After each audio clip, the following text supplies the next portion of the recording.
You have your Bibles turned to 1 Samuel chapter 26. And then as you're doing that, if you look in your bulletin, there's kind of a little blurb about for Nick, Elder Affirmation Sunday, and what we're doing with that, kind of if you're new to redemption and what does that mean. It's a chance for us as a church, one, to come around just who our pastors are, but also it's a way that we kind of do things here at Redemption. So when we bring on new pastors as a church, we want the church to be able to chance to kind of hear from our pastors and who they are and get a chance to affirm them as a congregation and as a body. And so it's a chance for us to spend some time together with Nick and his family and be able to do that. And so if you have more questions about that, it's kind of a really brief overview. Please feel free to come talk to me after about that. Everybody's welcome to be there. But our members have kind of a special responsibility. And so if our members are bringing on new pastors, we want to make sure that they meet the qualifications of 1 Timothy 3 and Titus 1. And so to do that, we spend time with our pastors, get to know them. And if there's any of those reasons that are there, we want to be able to talk through that and work through that and basically celebrate that affirmation as a body of who our pastors are and what they do just for the service of redemption. And so I encourage you to be there for that. Seriously, a time of celebration, just a really great time. Anyways, today we're talking about faith in God's plan in 1 Samuel chapter 26. And this makes me think about about 15 years ago. How did you get around without your cell phone? All right, so some of you guys in the room, maybe a little younger, maybe this is you've not had to walk through this, but do you remember those big fold-up maps that you had to pull out? It was pre-GPS, and it would take about this much room in your car. So it's not like you could just pull it out in your car as you're driving because it would totally obstruct your view. But now we have this cell phone that sits in our pocket, and we pull it out, and this causes more problems like car wrecks and things like that, which is not good.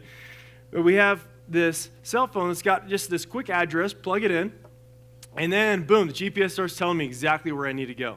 I don't even look to check the directions to make sure the GPS is right. I just start driving. Do you guys do that? Do you trust? Do you just keep going? Okay, let's go. And then every once in a while, what does it do?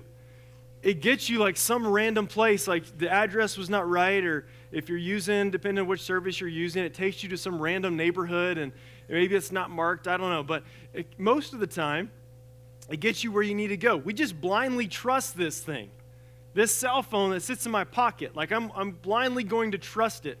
There's some programmers that are sitting around that are hopefully figuring out maps and getting these locations correct, but I'm trusting what they have put into this device, right? 100%. And I think about just our this whole idea of trusting God, trusting Him, trusting His plan, trusting what He is doing, knowing what He is doing. I think as I was growing older, you start to see the flaws in your parents and especially getting lost places. And you go, Dad doesn't always get where he's trying to go, and my kids are starting to see that with me. Dad doesn't always get us where we're intending to go, or he's taking us this back road or different direction. And so as human beings, we are flawed. We have flaws in us that don't always get to do the things that we are attempting or trying to do. God is not that way. God is not flawed. He is perfect in everything that He does, and everything that He makes, and everything that He builds.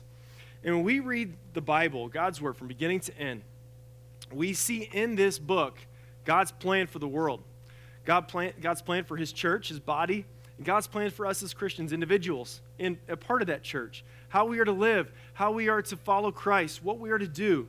And so if you start in the very beginning, Genesis, God creates this amazing universe, perfect in every single way. Gives man one command: don't eat of one tree. What does man do? Just like who we are, we eat of that one tree. And then death, sin entered the world to the point where we had to be punished for that sin. Yet God, in His love for us, didn't want just for us to be punished. He'd be perfectly right and just for us to do that, but He didn't. He sent His Son Jesus to die on the cross to take the full wrath of God for us so that we can have eternity and spend eternity with Christ in heaven. Those of us who repent and believe in Him can be forgiven of those sins.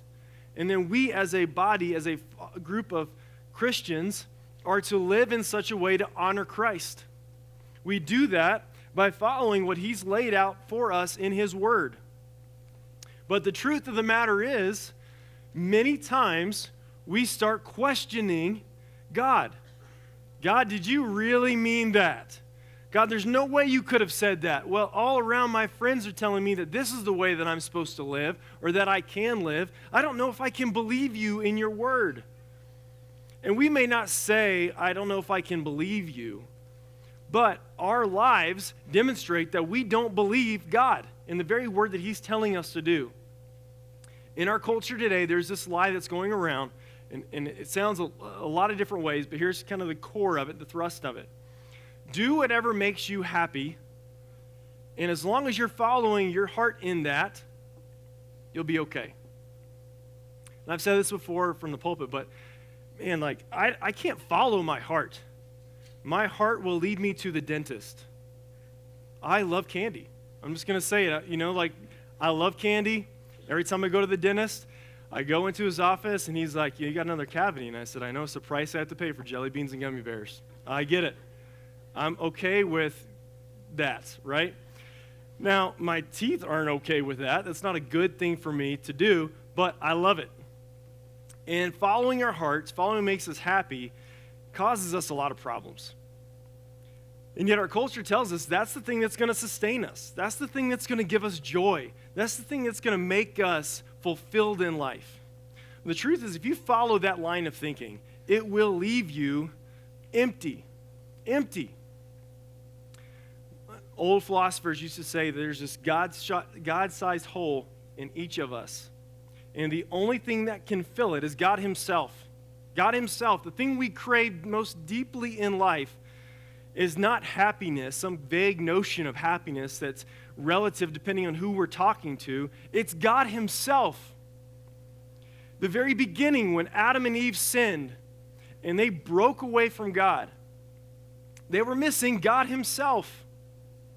And for us as followers of Christ, that is what, as human beings, that is what we need, is God himself to fill that brokenness within us. And in that, trusting him of what he's doing. God is the master weaver. He's weaving together all the threads, making this beautiful tapestry. But what we do is we look back and go, God, you can't be doing this right. There's no way this looks right. And many of you know in the room just kind of a little bit of our life in the past several months. And we've been going through this kind of journey, this roller coaster, up and down, of just figuring out what's going to happen to our daughter. And our daughter's been diagnosed with spina bifida, and it's a condition in her back where it has a hole in the back of her back, and she has to have that sealed up when she is born. It can cause some neurological function and some other factors along with that. And we've gone to Texas to try to seek treatment. We've been at the University of Utah Hospital. We've gone all over the place, talked to many different doctors. I feel like I could read an ultrasound right now with the amount of ultrasounds we've gone through. I've seen that machine so many times, and I know what that little blob is and what that little blob is and what that little gray line is. And I'm like, I think I've got an expert course in this amount of times we've gone. And we've been through this again and again. And I'll be honest, there are many days where I want to ask, God, do you know what you're doing here? Do you know what you're doing? Because I don't see how all this is going to play out. I don't see how this is all going to get connected. And Lindsay and I, pray, and God has revealed more and more and more times than not how he is just working through this. And I feel like more than anything, God just wants me to realize that I am a dependent human being that needs God every single day of this life. Every single day of my life. And I have to trust him in what he is doing and knowing that what he is doing is good and right, even if it doesn't make sense to me. Now, is that easy to do? No. I'll be the first to tell you that is not easy to do. And for some of you in the room, you go I just don't know if I can get there. We got to think, if we're willing to trust our GPS on our cell phone, surely we could trust the God who created heaven and earth by speaking it into existence. We're talking here in 1 Samuel, kind of this whole story of David and how David is being chased around by his father figure and mentor. and this guy is trying to take his life. He's been trying to throw spears at him. He's been trying to kill him any way possible, and he's been thwarted at every turn. David's hiding out in the wilderness with a bunch of random guys that he's pulled together. He's away from his family. He's away from all the things that he knows and loves, hiding out, just hoping he can survive another day. And this is his existence. If you've been following with us in the last several chapters, I think we've been doing this since 1 Samuel 17, 18, maybe about 19, 1 Samuel 19, all the way to 1 Samuel 26. A good chunk of 1 Samuel is dedicated to David trying to preserve his life. And so this is where we find ourselves today with another attempt on David's life. So let's look down into 1 Samuel 26, verse 1. Then the Ziphites came to Saul at Gibeah, saying, "Is not David hiding himself on the hill of Hachilah, which is on the east of Jeshimon?" So Saul arose and went down to the wilderness of Ziph with 3,000 chosen men of Israel to seek David in the wilderness of Ziph. And Saul encamped on the hill of Hachilah, which is beside the road on the east of Jeshimon. But David remained in the wilderness. When he saw that Saul came after him into the wilderness, David sent out spies and learned that Saul had indeed come. Then David rose and came to the place where Saul had encamped. And David saw the place where Saul lay, with Abner, son of Ner, the commander of his army. Saul was lying with the encampment, while the army was encamped around him. Then David said to Ahimelech the Hittite and to Joab's brother Abishai, the son of Zeruiah, "Who will go down with me into the camp to Saul?" And Abishai said, "I will go down with you." So David and Abishai went to the army by night, and there lay Saul sleeping within the encampment, with his spear stuck in the ground at his head. And Abner and the army lay around him. Then Abishai said to David, "God has given your enemy into your hand this day. Now please let me pin him to the earth with one stroke of the spear, and I will not strike him twice." But David said to Abishai, "Do not destroy him, for who can put out his hand against the Lord's anointed and be guiltless?"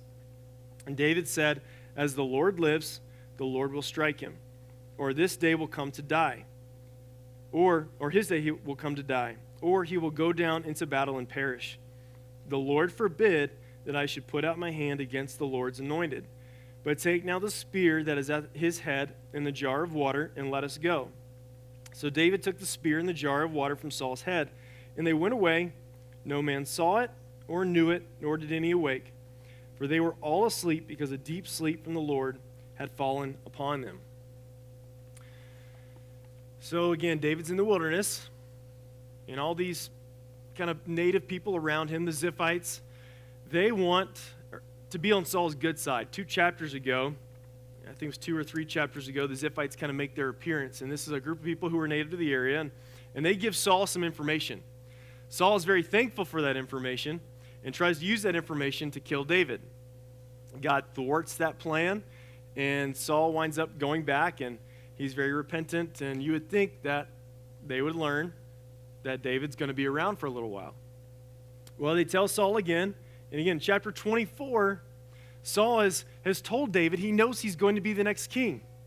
And almost like, "I'm so sorry, David, for trying to kill you again. I'm going to leave you alone." And here he is getting this information, and what does he want to do? He wants to kill David again. It just is mind-boggling. You're like, okay, Saul, surely you would get it by now. You are not on God's side. You are very much opposed to God's side, and guess what? You are not going to win. God is going to win every time, but he doesn't get it. So Saul goes down.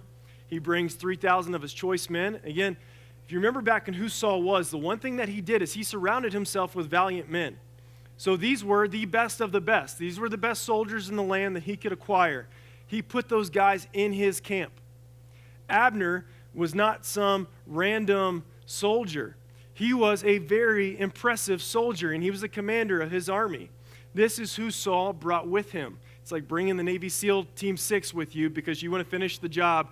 This is the best of the best that you're going to do this job with. He brings these guys, the 3,000 dudes, and he goes and he encamps into the wilderness. Again, from a military strategy and standpoint, he's in a good position. He's got his men encamped around him. They have a good defensive position. They are outnumbering David and his men. So everything's looking good, as it should. And there, Saul's laying within the encampment, and David sends out his spies. He hears of Saul being there, and his spies find out, okay, here's his men. David goes up to Ahimelech, and he also goes over to Abishai, the son of Zeruiah, and he asks him, which one of you guys want to come with me? We're going to go right in the middle of Saul's camp. All 3,000 men. Who's with me? Abishai's like, yep, I'm going. Let's go. So the two go into Saul's men, again, willingly. And what do we find here with the camp? Well, verse 7, so David and Abishai went to the army by night. So they have a little night stealth operation here, going to the army by night.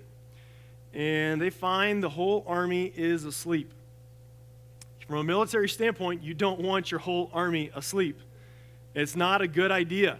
There should be some guys that are awake to basically keep watch on the enemy that could be around. However, it wasn't just a mistake on their part. What do we see had happened with this army?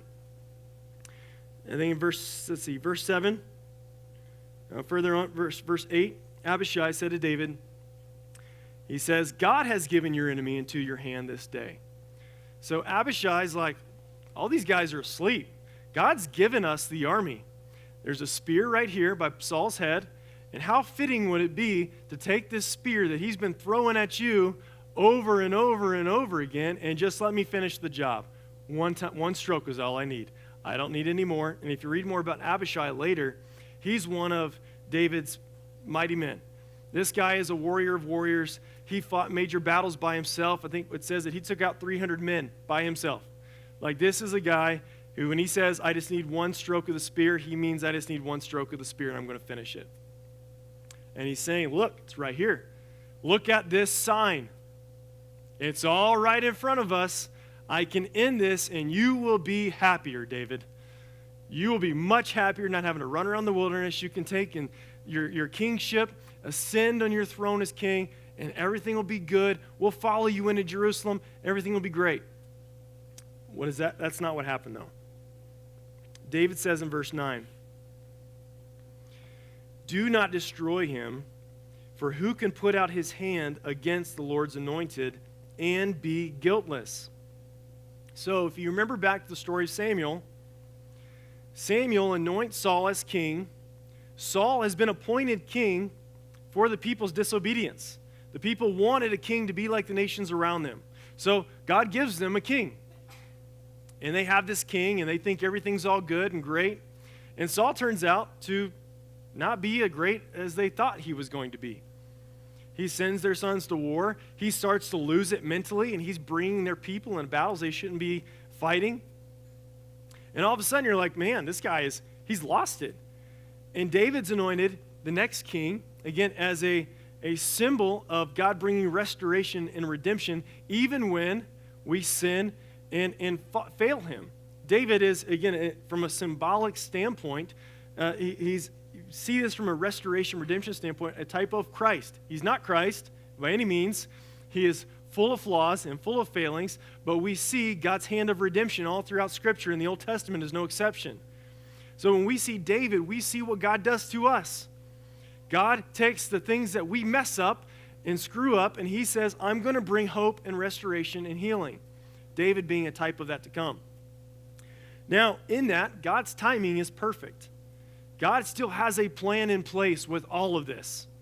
Now, if you're David, if you're one of his men, I can see why you'd want to question God's plan. God, like, really? Are we still going to be in the wilderness here? We're still running for our lives?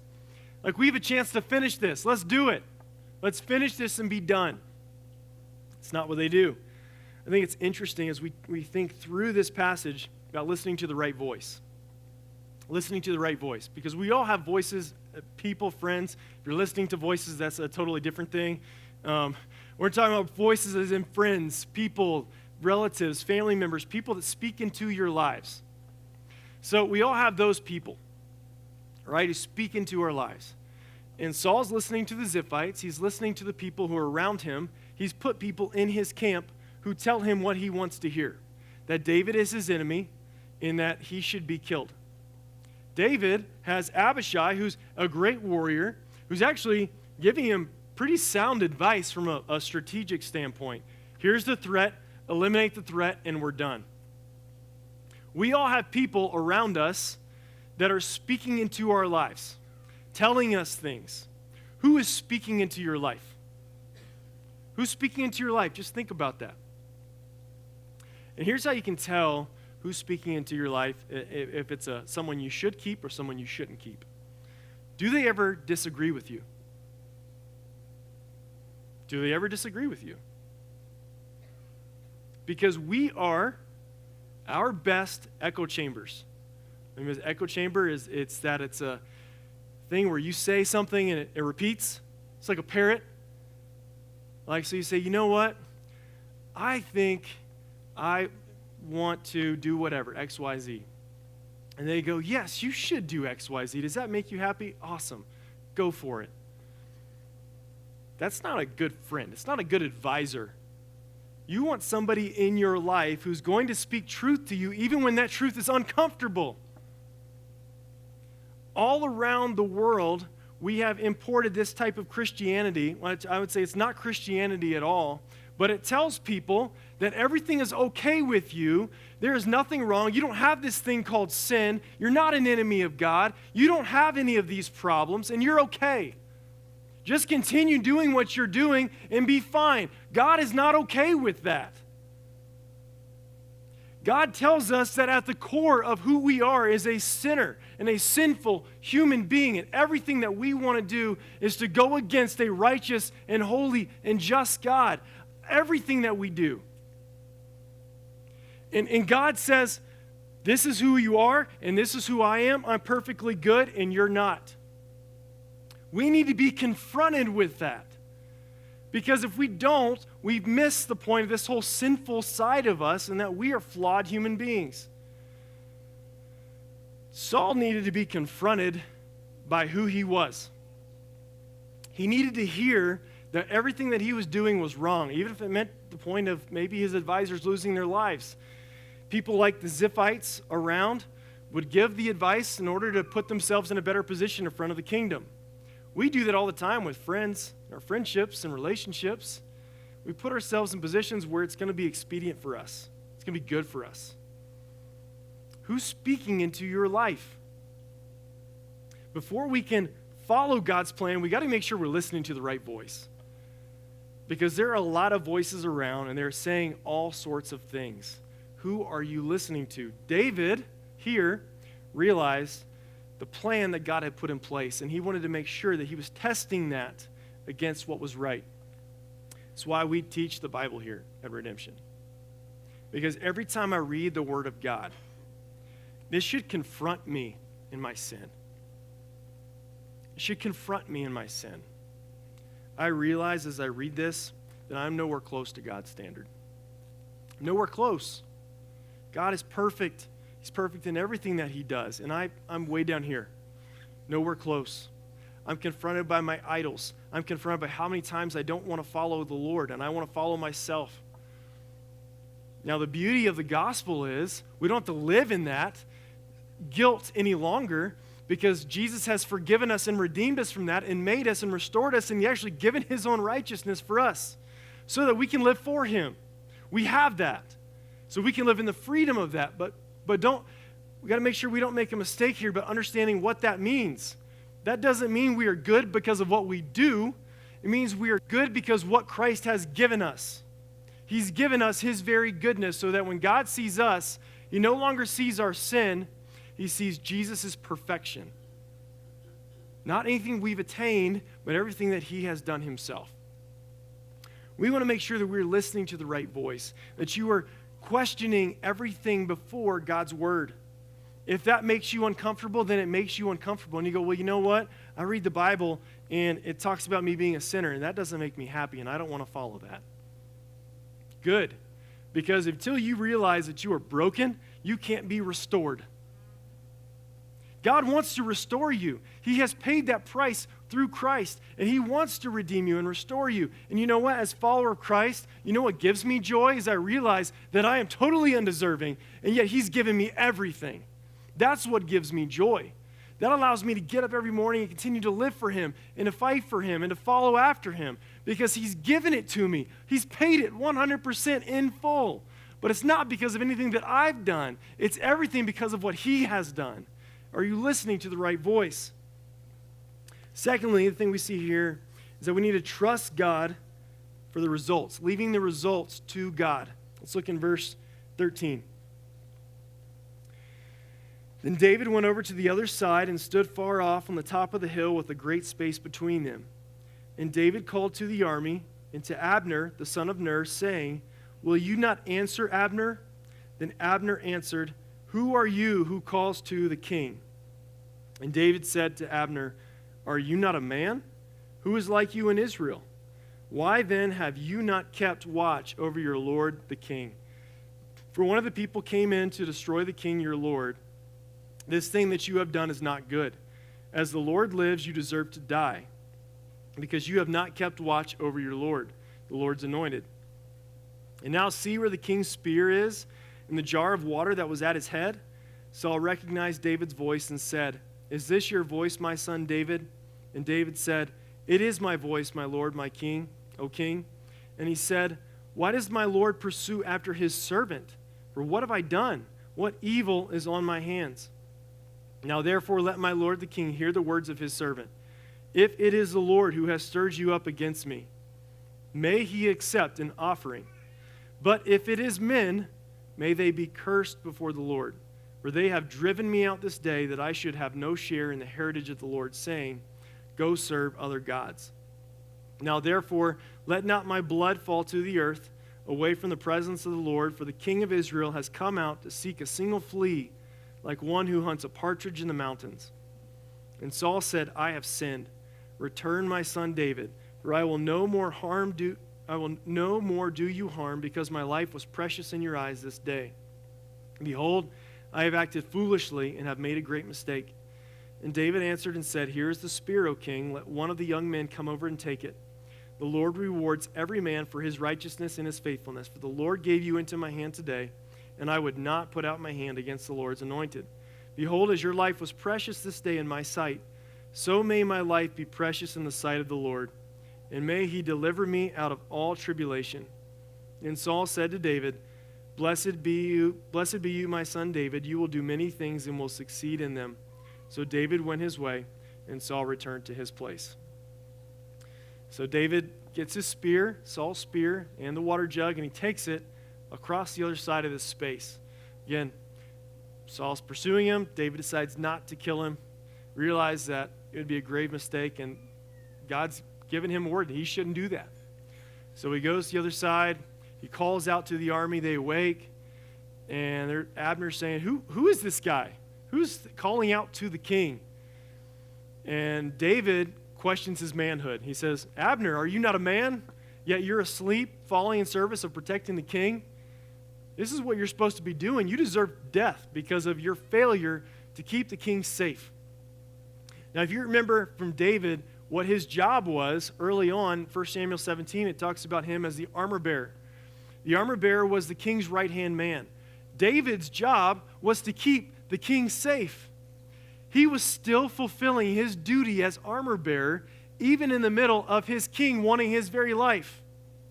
He protected the king from Abishai, who was on his side, but yet David was still his servant, faithfully serving the king, even though that king wanted to kill him. Just think about that for a second. Like, how many times did Saul try to kill David again and again and again? And what does David do? He protects the king. He protects the king right by his side. He's telling Abner, this is what would happen to me if I would have fallen asleep on the job. My life would have been taken. This is your job and you failed. You deserve death. I protected the king. I'm still doing my job even in the middle of the wilderness. Kind of this really cool, the narrator here is the narrative from the narrator influence from Samuel. He's sharing with us, giving us insight into what David is telling him about this whole protection. So he explains this to Abner, and as Abner's like, who is this guy? David's not saying that it's David. Yet Saul recognizes David's voice, And he says, "Is this not your voice, my son David?" I just think it's very just interesting, the humility that comes over Saul. My son David. First he's his enemy, and now he's back to my son David. He realized what just happened. And David's like, "Why are you pursuing me? Why does my Lord pursue after his servant? What have I done? What evil is on my hands?" And then he asked him to hear him. And he says in verse 19, this is interesting, kind of leaves this open. If it's the Lord who's after me, man, maybe I'm going to try to give him an offering and beg the Lord for forgiveness. But if it's men who are after me, then it's on them. All the guilt is on them. It's not on me. May they be cursed before the Lord. They've driven me out. That I should have no share in the heritage of the Lord, saying, go serve other gods. Now therefore, verse 20, let not my blood fall to the earth away from the presence of the Lord, for the king of Israel has come out to seek a single flea, like one who hunts a partridge in the mountains. And he said, Saul, do you realize what you're doing? You're coming after me like I'm some flea, as if you're trying to hunt some bird. And do you realize this? Realize what you're doing to me here? Saul, very repentant, seemingly, at least what he is saying vocally, although we see his actions say it's something very different. He says, I have sinned, return my son David, for I will do you no more harm. I will no more do you harm, because my life was precious in your eyes this day. Behold, I have acted foolishly and have made a great mistake. Now we'll find out later, David doesn't believe Saul. It's just words. Saul's just realizing the guilt of the moment, but then he goes back on and tries to continue to pursue after him. And he realizes that God's going to give David his kingdom. Look at verse 25. And Saul said to David, blessed be you, my son David. You will do many things and will succeed in them. So David went his way, and Saul returned to his place. He again recognizes, just like he did in 2 chapters ago, that David's going to do great things because God's hand is on him. He realizes this. He's promising. He's almost like seeing the foreshadowing, the writing on the wall. And yet, the tragic nature of the whole thing is how much Saul just pursued and pursued and pursued David. God put this sleep on the army. God does all of this just better than anything that David could possibly think of. Right? Just thinking about that, the results better than you could ever expect. Who would have thought that David and Saul would have had this confrontation, and Saul would have been telling David, you're going to do great things one day. I'm sorry. I've acted foolishly. Now think about this from a teaching standpoint. What did David's men get to witness here?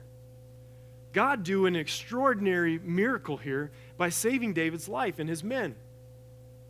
David got to teach his men what it looks like to follow after God and how God blesses beyond anything that we can imagine. He got to teach his men the power of God's hand and his sovereignty and his control and his rule. All those things happened through this one situation. Had Abishai taken the spear and ended it right there, none of that would have happened. It would have, who the victory belonged to? David and Abishai, not to the Lord. And God wants to do things in us in such a way where it makes him look great, where it makes God look great. He's not looking for us to be heroes. We are not the hero of the story. He doesn't need us to do amazing things so that we can brag about all the good things that we can do. God is looking for ordinary people who want to submit and follow him so that he can be great and we can be as just those fleas that follow after God, and God works and does an amazing work through us. It's a miracle that God chooses to work through us for the sake of his glory, for the betterment of his bigger picture, of expanding of his kingdom, and the growth of what he's trying to do in the world. God works through us, and he wants to use us in mighty ways, but we have to be willing to submit to the Father's plan. It's faith, it's trust, to submit, to say, God, I don't know what's going to happen. I don't know how this all plays out, but God, I'm trusting that you do. I'm trusting that you have this all figured out. That's hard to do. That's hard to submit as a servant and say, God, I'm not gonna sit here and second guess you all day long. I'm going to follow you. I'm going to follow you. I'm going to trust you. I'm going to trust you. Following God think following God, if you think about the disciples, what does Jesus tell his disciples? Follow me, and I'll make you fishers of men.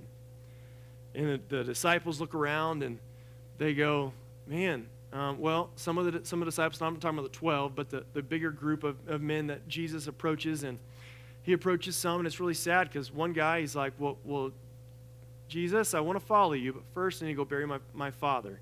And what he's saying is, I need to wait until my father dies so that I can continue on this family tradition, and I need to help my father with his business until he's dead. Then you got another disciple who says he wants to follow Jesus, and Jesus says, well, be prepared to be homeless.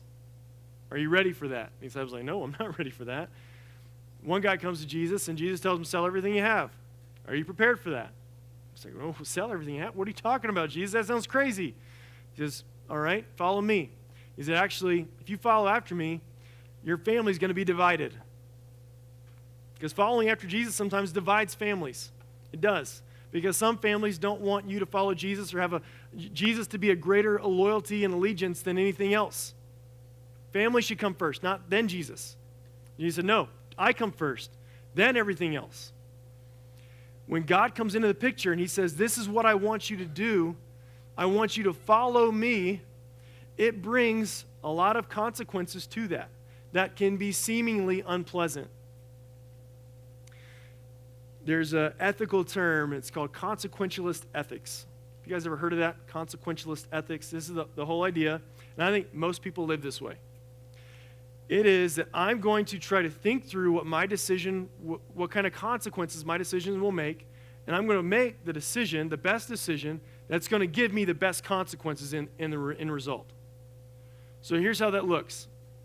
Maybe it's simple things, right? We do this on very simple things, and it's not always considered negative. I don't mean that everything that's consequential is negative, but in big things, we need to make sure that we're following God, and little things as well. But here's it, for instance. If I think, okay, if you have a job and 2 job offers, and one job is promising you more money than the other, and you're looking at the 2 and trying to compare them, I think that's okay that weighs into the decision. But that's a consequentialist decision. You don't know all the factors involved, and you're trying to think, what's going to be the best decision that I can make here? But when it comes to things about following God, we go, man, if I follow Jesus, what kinds of consequences will that give me? It's really sad, but I had a family member, distant family member, and this family member heard the gospel preached and proclaimed and said, I want to follow Jesus. And then a couple weeks go by, and life is not easy for this family member. And they go, I don't think I can do this. Like, why is God not listening to my prayer? Why is he not answering my prayers and doing what I'm asking him to do? Like, this isn't easy. I thought God's supposed to just grant me everything that I'm asking for him to grant me. Again, David's wandering around in the wilderness. David is waiting and biding his time, trusting in God's plan in the bigger picture.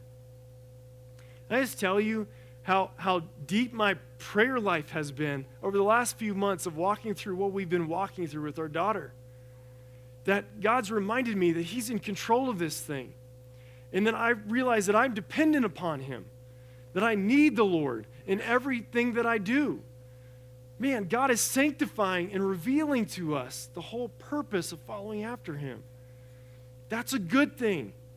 And if God brings you to the point of absolute brokenness so that you realize that you need Jesus, he has done a great thing in your life and given you an amazing gift that many people will never see. Because the truth is, it takes tragedy, unfortunately, to bring us to the point of dependence upon the Lord. And we often need that so that we know how to follow after him. We can't predict the future. We can't predict what's going to happen if we follow God or not, but I can tell you at least some of the future that's going to happen. We know the end of the story. We know God's plan. We know what happens at the end.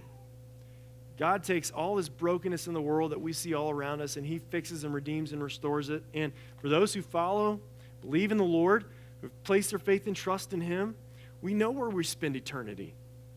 We know how the story ends. We don't spend our eternity facing the wrath of God every single day of our lives, but we're with Christ forever. Don't have that short-term mindset. Don't have that short-term thinking. Just gonna end with this. I hate these companies that like have these monopolies. Like, I'll just go ahead and say it, and if you work for them, I apologize, but I cannot stand Comcast, the cable company. I just can't stand it. You know, it's like every time they have this monopoly on cable. And so what they do is they can raise the prices as high as they want, and they can give you as terrible customer service as you want, but they know you're going to keep going back because you want your internet or you want your TV or Netflix or whatever it is. And so you go back and you call up Comcast and you're like, man, guys, can you help fix this problem? And you know, you get to run around and you get like 5 different people and they're transferring you from one call to the next before you realize that you're on the phone for 3 hours. You're like, I'm just tired of being on the phone. And I think like this company, right? One day, technology is going to improve to the point where we don't need a Comcast. And so all these terrible years of customer service is going to bite them, and they're going to go out of business. So what's going to happen? And I'm like, you know, okay, it's probably a fleshly side, but I'm kind of looking forward to the day that happens. But I'm like, man, I'm tired of having to deal with this like terrible customer service, and I want like them to kind of have somebody that kind of makes them have good customer service again. It's a short-term thinking mindset, right? These companies that think short-term for this short-term profits so they can go look at how great we're doing for this short-term profits. And we live that way every single day. We think short-term, short-term, short-term. I want comfort, I want happiness, I want security. Instead of thinking long-term, what is God doing? And how do I follow after him for the rest of my life, knowing that he's got it all in his hands, he's got it all under his control. And I think for a lot of us, a lot of times we're living in that short-term mindset. And I think for us just to trust God's plan, to trust him, to what he said to do, to realize that his character is good and that his nature is good.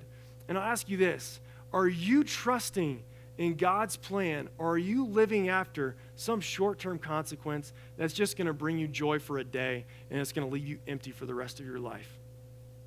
Is that you? Are you living in that way? Or are you living with eternity in mind?